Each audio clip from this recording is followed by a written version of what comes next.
juu ya kishina ndogo. Le sous-thème que je vais parler aujourd'hui, Kishina ndogo nitasemesha leo, c'est les deux dimensions des relations avec Jésus. na ni hatua mbili ya urafiki na Yesu Kristo. Il y a deux dimensions de relations avec Jésus. Unakuya hatua mbili ya urafiki au ya uhusiano na Yesu Kristo. Aussi à moi, Na shaka yangu et que chacun de nous na kila mtu puisse aller à la bonne dimension. na ende kwa hatua ya mzuri.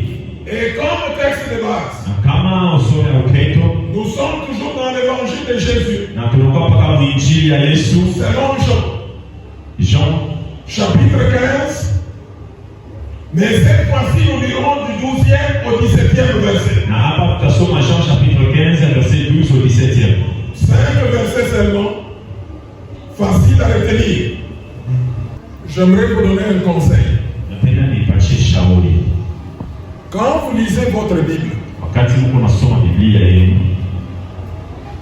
ne la lisez pas comme un journal, ushaanze kuisoma sa journal au kitabu, mais lisez la Bible comme un livre de vie. na mwanze kusoma Biblia kama kitabu cha uzima. Quand vous lisez la Bible, Wakati unasoma Biblia, commencez par observer. mwanze cha kwanza juu ya kuangalia, Et il y a une simple technique. na kuna kwa tekniki ma kidogo tu, On appelle cela les 6 amis de Kepler. ni Les 6 amis de Kepler. inakuwa ni marafiki sita ya teknia, C'est-à-dire, après avoir lu un texte biblique, na kisha kusoma ile test biblique pose-toi 6 questions. na ujiulize maswali sita. La première question, Swali ya kwanza quels sont les personnages du texte? ni bantu kali wale wanapewa mwi test. Ça, c'est la première question. Inakuwa ni question ya kwanza. La deuxième question, Question ya pili, quelles sont les actions du texte? ni matendo gani iko ndani ya hii test. Troisième question, où se passe l'événement? Na hii mambo iko napitikana wapi? Quatrième question, Na question ya ine, quand est-ce que cet événement se passe? na hii mambo ilipitikana wakati gani?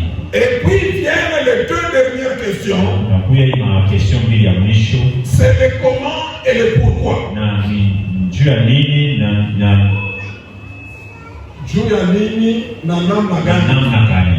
Alors, ces 6 questions Na hii ma question siso vous permettrez de bien comprendre le passage biblique. na itapermettre uelewe mzuri hii usome.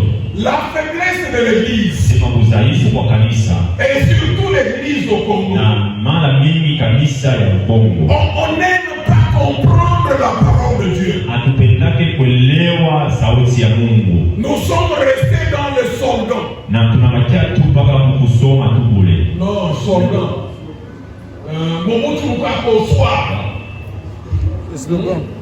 Ah, vous n'êtes pas de mon âge. Slogan. Nous, quand on grandissait à l'école, Na wakati tunaanza kukomea kwa masomo qu'est-ce qu'on faisait? na tunaanza kufanya On nini? disait Mobutu oye, oye, oye, oye.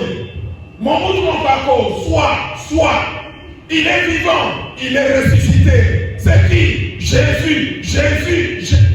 À un certain moment, Na wakati mwa fulani pour quelqu'un de mon âge, na mtu wa miaka yangu, on sent que c'est du mobutisme. na tunashikia ndani mnawaki Mobutu ndani yetu. Alors, mes amis, Sababu rafiki yangu, prenons au sérieux la parole de Dieu. tubebe usiri neno la Mungu. Quand vous lisez la parole de Dieu, Wakati tunasoma neno la Mungu, comprenez très bien la parole de Dieu. elewa kusuri sauti ya Mungu, Puisque c'est la parole de Dieu na njoo inakuwa ni sauti ya Mungu qui permet à ce qu'on puisse avoir une vie chrétienne de qualité. ile kularuhusu kuwa na maisha kwa mzuri ya Kikristo. La vie chrétienne n'est pas séparée de la parole de Dieu. Maisha ya Kikristo aina yenye kukabulana na mana sauti ya Mungu. Plus nous comprendrions mieux la parole de Dieu, Mara mingi tu tunaelewa neno la Mungu, et aussi notre vie chrétienne sera une bonne vie chrétienne. na ndiye mpaka vile maisha yetu ya Kikristo itakuwa maisha mzuri. Si je comprends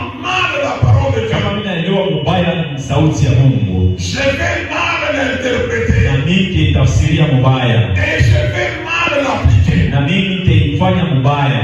Je vous donne l'exemple en Côte d'Ivoire. Na mimi nipatia example kama Côte d'Ivoire. Il y a